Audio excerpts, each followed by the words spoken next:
Thank you very much. I thank the organizers for the invitation. Yeah, so that's the title of my talk, Distributive Aronszajn trees.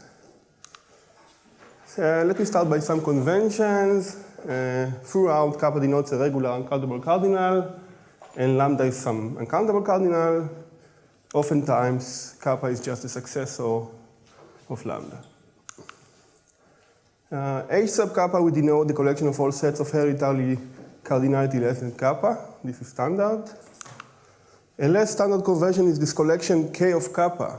So we denote by K of kappa the collection of all sets X, subsets of kappa, such that X is a club, subset of its sup. So this basically means there is some ordinal alpha, limit ordinal alpha below less equal kappa, where X is a club in this alpha. I'll come back to it later on. Now, every set of ordinal... Is that allowed for sup? I mean, for the copper? Yeah, definitely. Every set of ordinal splits in a very natural way into two parts. There's the set of accumulation points, all the alpha where there is an unbounded subset below it inside C, and the rest. And last remark in this direction is that whenever I say there is a limit alpha, I actually mean there is a non-zero limit alpha. Okay, because others, this trivializes many statements. Okay, so to streamline some of the definitions, let me stick to this definition of a kappa tree. We say that T is a kappa tree if it can consist of sequences of length some ordinal alpha below kappa. And the range, we are quite liberal about it. We say that the range is just h of kappa. And now there are two requirements that for every ordinal alpha, the alpha level, this is all sequences of length exactly alpha, has size less than kappa. And for every alpha, for any node from the tree, you can find another node S of level alpha, which you prescribed, which is compatible with T. So this actually means two things. This means that the collection T is downward closed, but this also means that the tree is normal in the sense that you can go higher and higher as much as you like. Any node has extensions to any possible height. And in this context, we are going to care about trees as notions of forcing, so we order them by inclusion. And because of this definition, because of this requirement number 2, you see that this notion of forcing is always going to introduce a branch, a cofinite branch through the tree. So this is a sequence of lengths kappa, where every initial segment is already in the tree. Now, this notion of forcing could be trivial and could be non-trivial. One of the natural contexts to look at it is the context where you start with a tree T which doesn't have a cofinite branch, and then definitely it's going to be non-trivial. So these are called Aronszajn trees. So a kappa tree is an Aronszajn tree if it has no cofinite branches. And an even nicer form of Aronszajn trees is what is called Sussin trees. So these are Aronszajns for which the notion of forcing has the kappa chain condition, no anti-chains of size kappa. Okay, so what do we know about Sussin trees? There is a seminal work of Jensen from 1972. He constructed in L Sussin trees for every regular uncountable cardinal kappa that is not weakly compact. And some people analyzed the proof. I guess it was Solovey and maybe Devlin and others. And the combinatorial essence of the proof is the following. You get that for every uncountable cardinal lambda, if you have GCH and square sub lambda, then there is a lambda plus Sussin tree. This is really what the combinatorics behind the way that the proof works at the level of successful cardinals. And a year ago, I was able to generalize it a little bit, and it was just published very recently.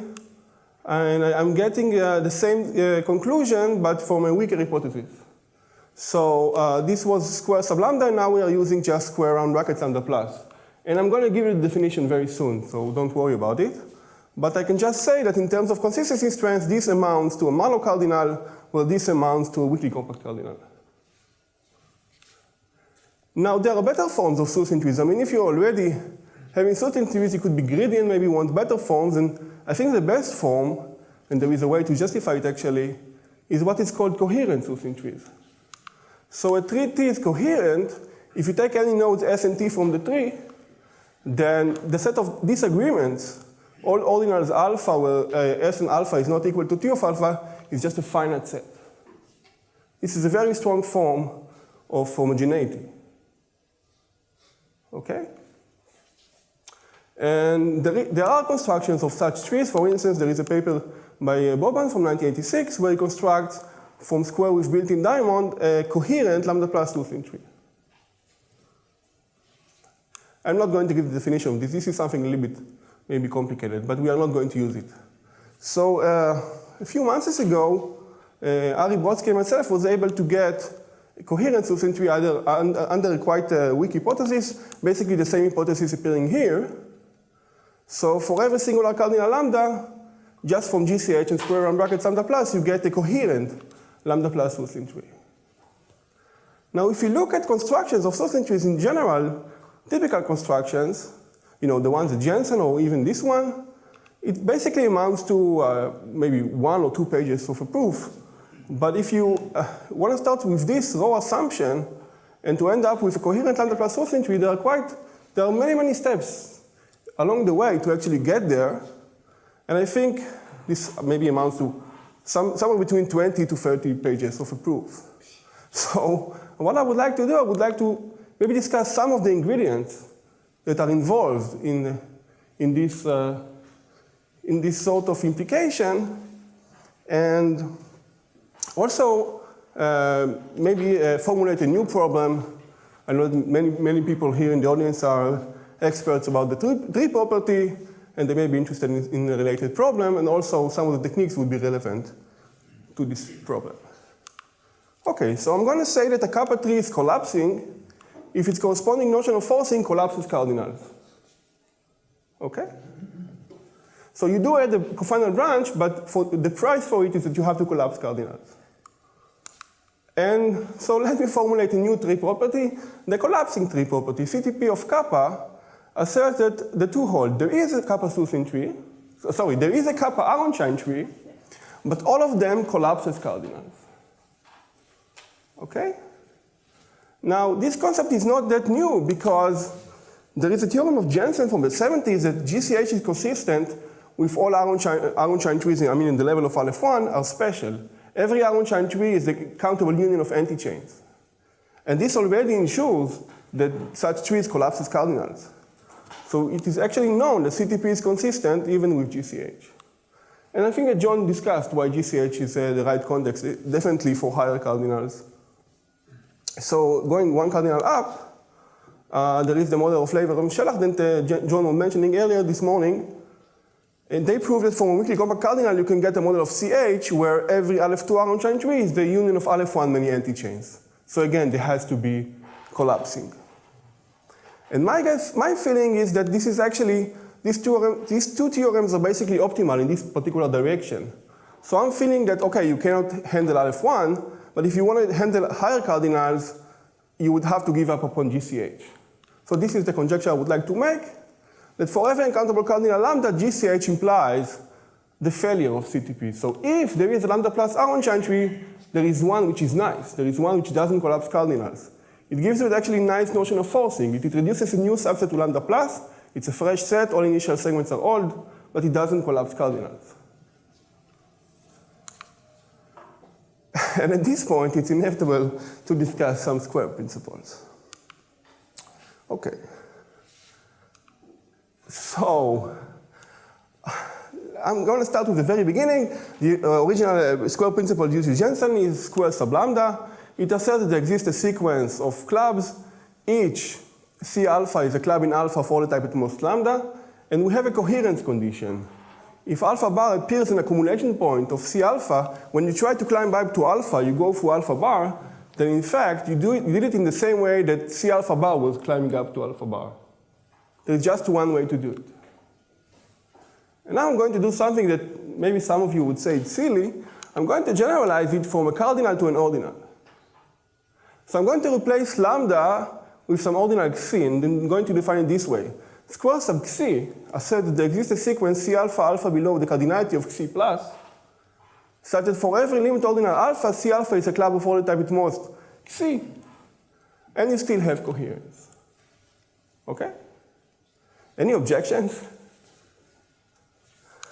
Well, I was expecting some objection because, as you know, for every choice of xi in the interval lambda and lambda plus, square sub xi is equivalent to square sub lambda.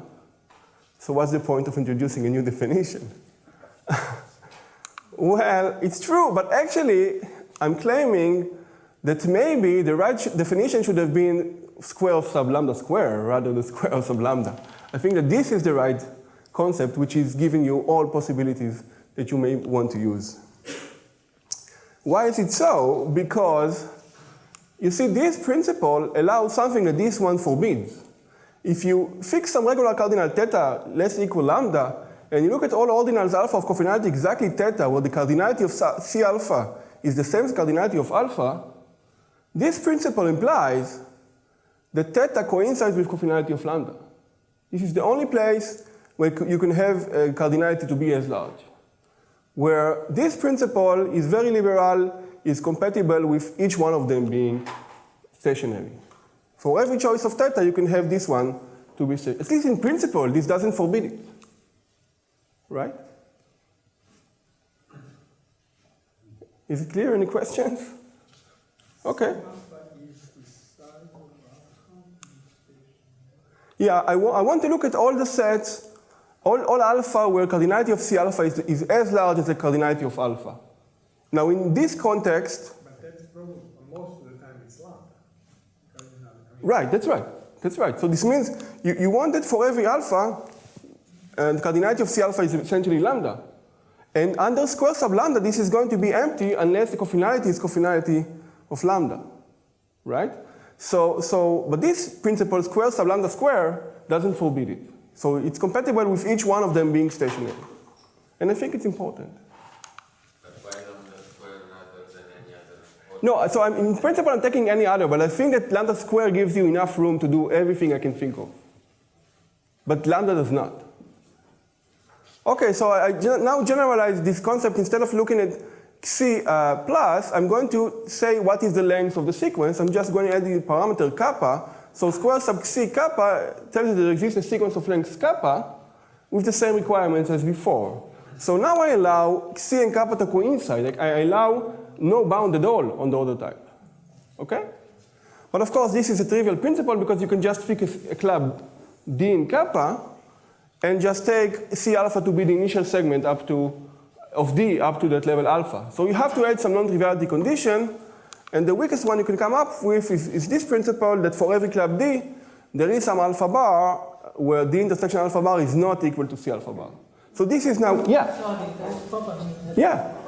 Still, I don't understand why you say C alpha, the cardinality of C alpha is cardinality of alpha. Why not just say cardinality of C alpha is lambda? It's the same thing. Okay. It's the same thing, yeah. But there are other contexts where you want to go, like here you want to go up to some kappa. You don't know what, there is no last cardinality. Okay, so this is a well-studied principle, and now I'm going to give you the last generalization that we need today. So this is just 3 parameters, not more than that for today. So square sub xi kappa less than mu asserts, as before, there exists a sequence of clubs. Each one is a club C alpha of order type at most xi. But now we have to look at the traces. Before we required coherence. This meant that at every level, basically, you have a single club. Now we allow that there are, so say this is alpha, and this is the club you have C alpha, and say this is beta, and now we have its own club, C beta, and this part, C beta up to alpha, doesn't have to agree anymore with C alpha. So what we do, we collect all of them. I'm calling this calligraphic C alpha. These are all the C beta intersection alpha where sup of C beta up to alpha is alpha. So this principle now requires that this collection, the calligraphic C alpha, the number of traces, is less than mu. And again, you have some non-triviality condition in the same spirit as before. Here it was not equal, now it's not a member. Okay. why do I bother looking at square principle? Because they are tightly related to trees, to Aronszajn trees, which is the subject of this talk. So there is a famous theorem of Jensen from 1972 that square sub lambda, lambda plus less than lambda plus, which is better known as the weak square, corresponds exactly to the existence of a special lambda plus Aronszajn tree. So this principle captures the statement that there exists a special Aronszajn tree. Now what happens if you waive the order type requirement? Then you get something which corresponds exactly to the existence of a kappa Aronszajn tree. So there is a kappa Aronszajn tree if and only if there is a sequence where you do not bound the order type. Square sub kappa, kappa, and the width is the last one which is not yet trivial, right? Okay, so let us go back to our conjecture. Our conjecture was that for every uncountable cardinal lambda, if you have GCH, then CTP fails. Let us unfold what it means. So it actually means the following. For every uncountable cardinal lambda, if you have GCH, and if you have square sum lambda plus less than lambda plus, okay, this is a translation of this statement, then there is a lambda plus Aronszajn tree such that the corresponding notion of forcing preserves cardinals. This is a reformulation of our conjecture. Okay, so why there is a hope for this theorem to be true? Because there is a predecessor of this theorem 30 years ago. There is a theorem of Ben David and Shelah, and they show that for every singular cardinal lambda, if you have the restricted version of the square, you see this is unrestricted order type, and this is restricted order type. So under the restricted order type version, they indeed got a lambda plus Aronszajn tree that doesn't collapse cardinals. Furthermore, it's lambda distributive. Okay, so there is some hope that this conjecture could be true. At least in some restricted cases, it is known to be true. So there are two restrictions here. This is the order type restricted, and also this is only for singular cardinal. Yeah, right, right.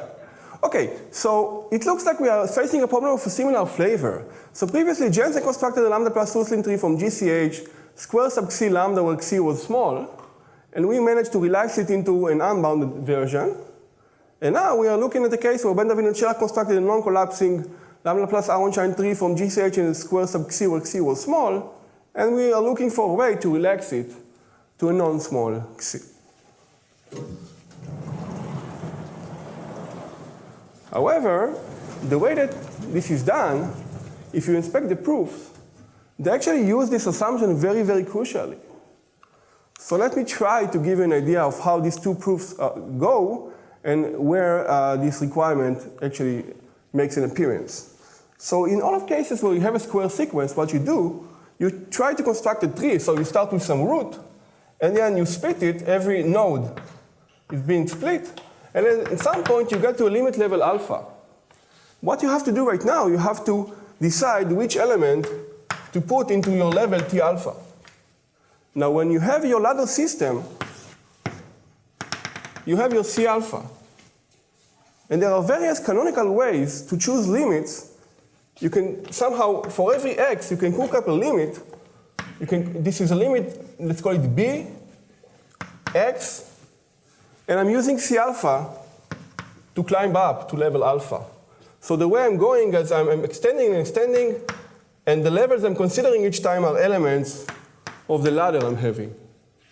So for every x, there is a canonical way that uses the ladder system to obtain a limit. Now, what Jensen is doing is exploiting the fact that if you have square sub lambda lambda plus, then there is actually a non-reflecting stationary set S. Furthermore, there is a set S which is avoided by the ladder system. So this means that what he does, well, before I explain what it means, but what he does, when you get to some limit level alpha, where alpha is in this small set, non-reflecting set S, he's throwing away many canonical limits, limits which are basically you are committed to take to be able to keep climbing up. He is taking them out. What he gains from it is that by diamond of S, this actually ensures the sealing of anti-chains, and this ensures that you get a lambda plus Russlin tree. The problem, of course, is that when you go to higher level, then later on, and you try to construct some branch that would get up to level beta, in principle, there could be a chance that you need some limit here at this level, which is unavailable to you because you throw it away. So the point of the non-reflecting stationary set is that you can actually find one which is avoided by the square sequence. No ordinal from S would appear as an accumulation point of a ladder. And this is why this doesn't jam the whole process.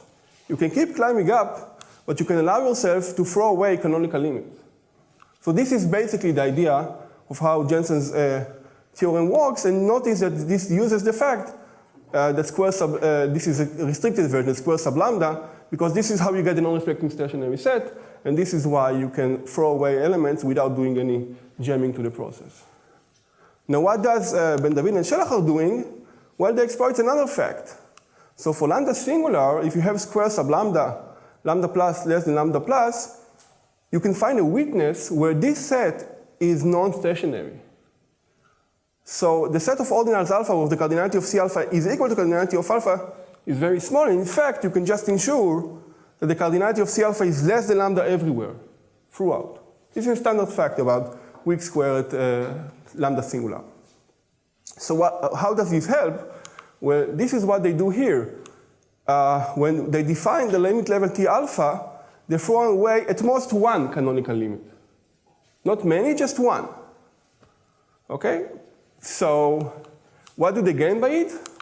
They are seeing branches, cofinal branches. What they do, they advise with diamond, and they just ensure, by throwing a single canonical limit, they ensure that there will be no cofinal branch, because if there was some cofinal branch, it would appear at some level, and this is exactly the guess that we throw away.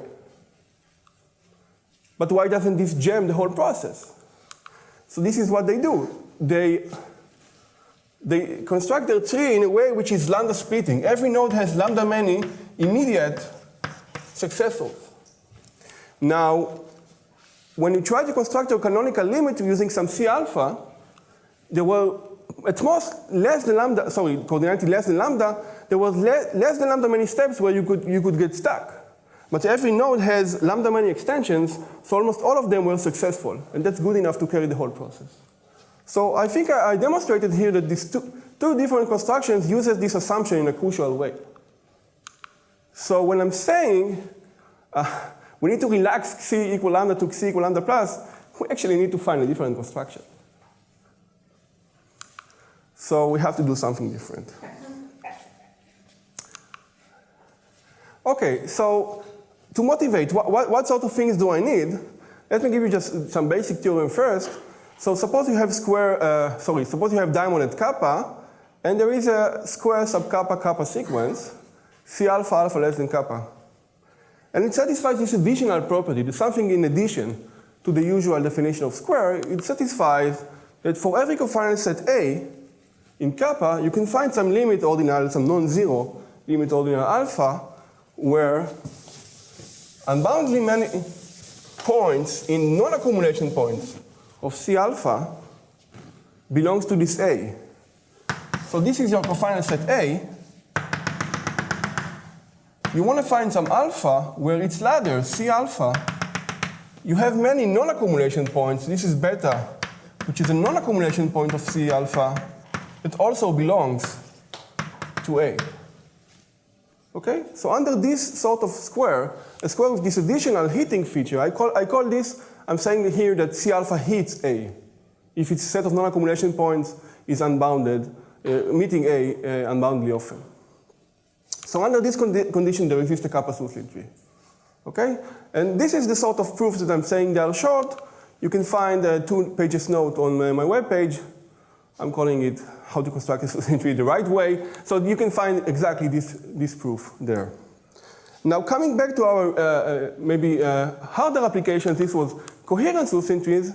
So this is what we are doing here. So suppose you have diamond and kappa and you have square sub kappa kappa sequence with the following feature. Instead of hitting a single set A, now you are given kappa many cofinal sets. And you want to find some ordinal alpha where for every I below alpha, you hit each of the AIs. Okay? Under this assumption, there exists a coherent kappa Suslin tree. Okay? So this is something I would like to have. I would like my square sequence to satisfy this in addition to the usual definition of coherence and clubs and all of that.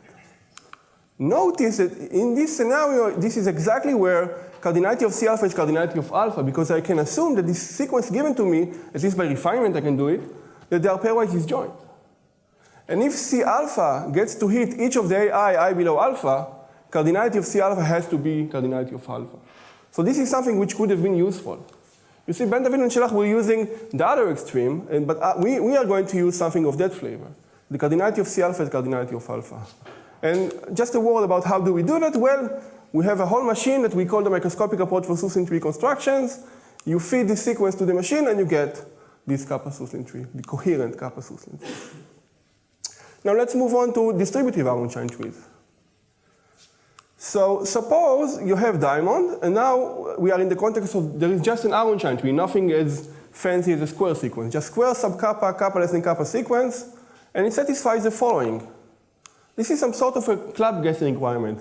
For every club E in kappa, there is a limit on alpha where C eats E, but notice now we require C to be any C from C alpha.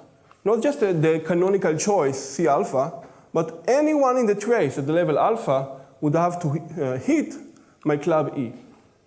So I'm calling this wide club guessing, because this has to apply to all clubs at the level of alpha. So under this assumption, you can construct, oh sorry, I just reminded you, this is the traces, the level alpha. So what you get a corresponding tree T of C, which is kappa Aronszajn. Now this again looks maybe silly, because I started with an assumption which corresponds to a kappa Aronszajn tree, so what's the idea of deriving a kappa Aronszajn tree? Well, because there's more to say. Because, maybe even before I get there, this is important. So Ben David and Shelah were using diamond to seal cofinal branches. And they had the opportunity to do this because of this, considering the fact that the order type was very small, they could allow themselves to throw away canonical limits. We cannot, so what we do, we use club guessing. We replace diamond by club guessing in this construction. This sort of club guessing is going to serve us as an alternative to diamond. So instead of throwing away canonical limits, we inject some noise. This is the way I see it. We inject some noise that prevents a cofinal branch from growing. So what is the further features of this tree T of C? For every cardinal theta, anyone, if it happens that you can diagonalize theta many sets, so if you give me theta many cofinal sets where I can hit them all, if there is some limit ordinal alpha where I hit them all, then my corresponding tree T of C is going to be theta distributive. So you see a combination, if you can find a square kappa, kappa less than kappa sequence with these two features, wide club guessing and hitting theta many sets, then the outcome is kappa Aronszajn, which is theta distributive. The more sets you can hit, the more distributive it gets. And if you go high enough, then maybe it will be not collapsing. If you can go higher and higher, then you will make the tree not collapsing. So just one word about the proof. The proof uses works on ordinals. So what we actually do, we start with C, we cook up another C sequence D, and our tree T of C is nothing but the tree derived from the row 0, this characteristic function of the walk along some D. And I think that this is the first time that club guessing plays a role in the analysis of works on ordinal trees. So in summary, you see that there are a few machines that basically you feed them as an output some abstract square sequence, square sub C kappa less than mu, and they produce as output some corresponding tree T of C. And we mentioned two particular ones. There is the microscopic approach for Suslin tree constructions, and there's works on ordinals. So whether the outcome tree, so these machines are deterministic, you just feed them with a sequence and you get a tree in response. Whether the outcome tree is going to be Aronszajn or Suslin or collapsing of any other question, special and other sort of trees, depends on the further features of C. So we shift the focus. Instead of looking at the way that we construct the trees, we ask how can we come up with nice square sequences. So if we were to use these machines, then we have to find a way to improve the C sequences. So we need to improve our square. Okay, so this is really the situation. We assume some square assumption. We just, as an initial assumption, we have square sub C kappa less than mu. So someone has given us a raw witness. We don't know how good is it. How do we proceed? We need to find another one with some heating features, with some club guessing features, and so on. So we define for this what we call a post-processing function. So let me remind you, K of x is this collection of all x, where x is a club in some limit ordinal alpha less equal kappa. So a post-processing function is a function from k kappa to k kappa, such that for every x in k kappa, what it does, it transforms a club in some ordinal alpha into another one in the same ordinal alpha. So phi of x is a club in sup of x. You replace x with phi of x, this is another club. But you are not allowed to add new accumulation points. You can do very, very wild thing, and you are about to do very wild thing to non-accumulation points. And you may also lose many accumulation points, but you are not adding new accumulation points. And the third requirement is that if you want to apply this phi, that you have some commutative diagram.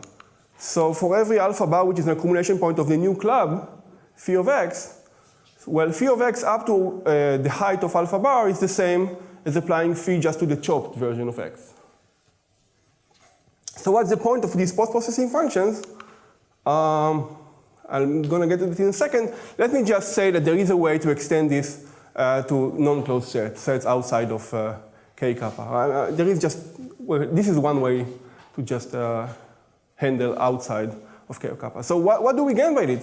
So we have the following lemma. If you have a sequence C alpha alpha less than kappa, which is a square sub C kappa less than mu sequence, and either C is below kappa or mu is below kappa, unfortunately this requirement is actually necessary, then you can apply phi locally. You can replace each C alpha with another club phi of C alpha. This is another club in alpha. And the corresponding in the outcome is going to be another square sub C kappa less than mu sequence. So it's like an action. You start with a square sequence, you apply phi, and you get another witness. So this, I'm starting with some raw witness, and hopefully I will get another one which is a little bit better. So obviously the identity function is a post-processing function, and composition of post-processing function is a post-processing function. So this is a monoid that acts on the class of square sequences. So in principle, this means that we can start with an arbitrary square sequence C, then move maybe to C of phi 0, and then to C phi 1, phi 0, and hopefully if we keep going long enough and we have enough interesting post-processing functions, then we end up with something which is useful. When this is exactly what we are doing, and our current practical record stands on many post-processing functions. So my partner, Ari Brodsky, were counting, and we realized that we are using... Down or up? Up. Up. Yeah. So there is one proof where we need 12 different post-processing functions in a chain of processes to start with a raw square sequence and end up with something which is useful enough to feed into a machine that produces trees. So the question becomes, what kind of post-processing functions are there? And this is the sort of thing that people call a community wiki. You put a question and you let people start feeding. Give me your examples of post-processing functions. So you can find Wikipedia pages list off, and then they say, this list is incomplete. You can help by expanding it. Okay, so maybe I will ask you to help me find examples of post-processing functions, but I think it's funny to look at the case where the list is a list of serial killers by number of victims. In this case, someone added, please do not expand the list by killing people. Okay, so examples of post-processing functions. For instance, you can take a club X in some ordinal alpha and replace it by its set of accumulation points, right? You are adding no new accumulation points. This process basically coheres. Is this okay? Well, almost, right? Because if X is order type something plus omega, then you are not anymore in the same soup. So there is an exception. You have to do it this way. If soup of accumulation point of X is equal to soup of X, you do what you wanted to do. Otherwise, there is a way to overcome it. And it will be coherent. It will satisfy the commutative diagram requirement. Let's move to another one. You can fix your favorite ordinal epsilon below kappa and do the following thing. If you are receiving a club X of order type greater than epsilon, then you can just chop, just take out an initial segment and just stay with this final segment. And if it's small enough, then you just keep it as is. This is a post-processing function. This is actually a very, very special case. This is a singleton case of a more general post-processing function where you just take some closed subset sigma. So here it just be singleton sigma, singleton epsilon. Anyway, there is some definition that works. But what's the application for this? Well, sometimes a clever choice of sigma could transform a square sub c kappa less than mu sequence into another one where one of the parameters could be smaller. You can maybe decrease the holotype c into c prime, or maybe decrease the width from mu to mu prime. At least locally there, you could do it on a stationary set. There are many variations depending on your scenario. Another thing you can do, you can start with some club d in kappa, and say, well, if the sup of the intersection x is again the sup of x, let me take it, and there is a way around if it doesn't work. And there are a little bit more involved way to do it. This is the drop operation. What's the point? The point is that sometimes a clever choice of d could equip a square sub c kappa less than mu sequence with some club guessing features. And this is indeed something we needed for our constructions. And otherwise, you can just fix an arbitrary subset A of kappa and do something like that. What's the point? The point is sometimes with a dichotomy argument, you can find some set A that would transform a square sub c kappa less than mu sequence into another one where the holotype is now smaller. So all of these things are really things that we accord into and we really needed for our constructions. But all of these are quite basic. Now I'm getting to a more involved one. So assuming the 2 to the lambda equal lambda plus, and you have some stationary set of the critical cofinality, and C alpha is any sequence, doesn't have to be a square sequence. Any sequence, each C alpha is a club in alpha of holotype less than lambda, less than alpha, then there is a corresponding post-processing function satisfying the following. For every cofinite set A, you can find stationary many alpha where the NAC of the new set, phi of C alpha, not C alpha of course, but phi of C alpha, all of it is getting inside A. It's like Dostoevsky club principle. And the holotype is exactly the cofinality of alpha. So you see, this set could be this sequence could be very naive. The holotype doesn't have to be too large or too small, and the non-accumulation points could be successor ordinals. But after you do this massaging, this post-processing, you get something which corresponds to the club principle. So this automatically implies this theorem of Shelah, that if 2 to the lambda equal lambda plus, then you have diamond, then you get, and you have a set which is of the critical cofinality, then you have diamond. But the difference here is that this is in a post-processing way, in a way that respects initial segments. And this also implies the theorem of Zeeman that for lambda singular, if you have weak square, then you can also have diamond for set that reflects stationary often. So for this proof, you just take an arbitrary sequence with this requirement. And for this proof, you just take a square sequence. And this works. However, this is not enough for our intended applications, right? Because it is nice to hit a single cofinite set, right? We hit this cofinite set A, we even are a subset of it, but we wanted to hit many sets. So we need more. So for this, we have the following post-processing function. Just from diamond, there is a post-processing function phi, so that every sequence AI, I less than kappa of cofinite sets, is encoded by a single stationary set. What do I mean by encoded? Well, I mean that if you happen to satisfy that NAC of X is a subset of G, and this is the sort of thing I can guarantee in my previous theorem, then I can actually make hitting of every of the following sets below the holotype. So in fact, I'm getting that the first element belongs to A0, the next one belongs to A1, and so on. So I can move from hitting a single set into hitting many sets up to the holotype of this ordinal X. And the ordinal here is just the cofinality of this ordinal. So, as a corollary, we get the following thing. If you have C alpha alpha less than kappa, a square sub C kappa less than mu sequence, and 2 to the cardinality of C is kappa, then for cofinally many theta below this cardinal, and actually this is for all but a single cardinal theta, there is a post-processing function phi sub theta satisfying the following. You can basically hit theta many sets. You give me theta many cofinite sets, I can find an ordinal alpha where after applying this phi theta, I hit them all. So for confining eliminate theta below the cardinality, but this is again not quite enough because I need to get all of them to ensure that the tree is not collapsing. So I need to go all the way up to this cardinal. So the new problem is that I need to find a way to integrate these two different post-processing functions together. For every theta I can do it, but I need to do it for all of them simultaneously. So this calls to what we call, let me not get into that, this calls into what we call a mixing of post-processing functions. You need to take different post-processing functions and let them somehow coexist and work, be successful, each on its own. Like here you have Adidas and Nike, you can just get both of them. So it turns out that indeed the monoid of post-processing function is closed under various mixing operations. We found a few, let me just give you one, which I think is really interesting. So suppose you have a square sequence like this with this requirement that is necessary as before. Now, if you give me a list of stationary sets, S sub theta, theta in theta, and you can think of theta as a set of regular cardinals below your cardinal you care about. So for every cofinality, you need to do something.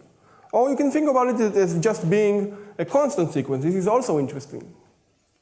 Then, there is a post-processing function phi satisfying the following. For confiningly many cardinals or ordinals, whatever the indexing here, theta below theta, you get something which I think is really interesting. What happens here is that the set of ordinals alpha inside S theta, where they ask, who do I belong to? How do they ask it? They just ask what's the minimum of phi of C alpha. So the set of alpha where the question gets the correct answer is stationary for confiningly many theta. Now you see, you could have said, well, it's quite trivial because you can ask, you have C alpha, its sup is alpha. Alpha belongs to one of the S theta, so this is the answer, that the answer is theta. But the problem is that if you do it this way, it's not going to be in a post-processing fashion. Because you have to know that the initial segments agree with what you're going to do at the end. So something is going to be correct at the end, but it has to be correct already down below. So the mixing lemma tells you that you can actually find confining eliminate theta, and again, you cannot improve it, you cannot have for all theta. But for confining eliminate theta, you can get that this smaller set, this hat of S theta, will have a correct answer to the question, where do I belong to, and which sort of post-processing function should I apply? And what does it mean? It means that we now have a way to mix. Now to each theta, such that S theta is stationary, we will find a corresponding post-processing function phi theta, and we can mix them together using the following simple rule.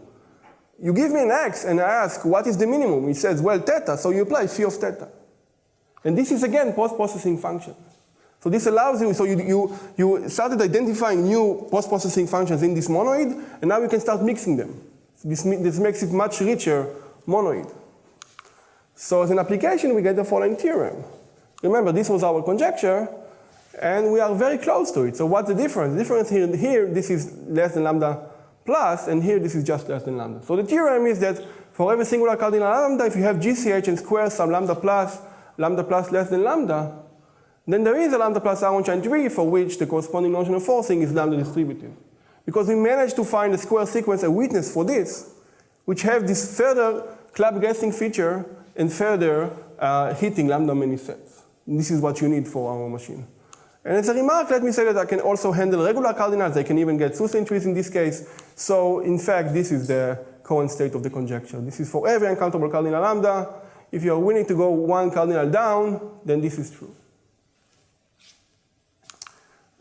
Quick remark that the mixing lemma has other applications, completely out of the context of trees. So just an application of the mixing lemma implies that if you have square kappa, then any fat subset of kappa may be split into kappa many fat sets. The ability to identify within locally where do I belong to gives me this partition into fat sets. Okay, I'm about to finish. So we have demonstrated the power of post-processing functions, but there are also some disadvantages. So most prominently, this requirement that the accumulation points, you don't add new ones, prevents us from blowing up the order type of elements of a square, right? The phi of x has to have order type at most, the order type of x, because you're not allowed to add accumulation points. And this is sometimes bad. So you have a different approach for this sort of problems, and we did develop something like this. So let me just give you an application. This is a new paper. It's not yet online. So assume GCH, assume that lambda is a singular cardinal, and there is a non-reflecting stationary subset out of the critical cofinality. Well, if there is a weak square sequence, there is another one where you increase the order type from lambda to lambda square. Okay, so this is why you really have to not be able to use post-processing functions, because we increase from lambda to lambda square, for which the microscopic approach, this machine that I mentioned before, will produce a lambda plus source entry which is moreover free. So the product, if you take various cones on the same node, if you take various nodes on the same level, then the corresponding cones, the product is again Suslin. So it's a stronger form of Susliness.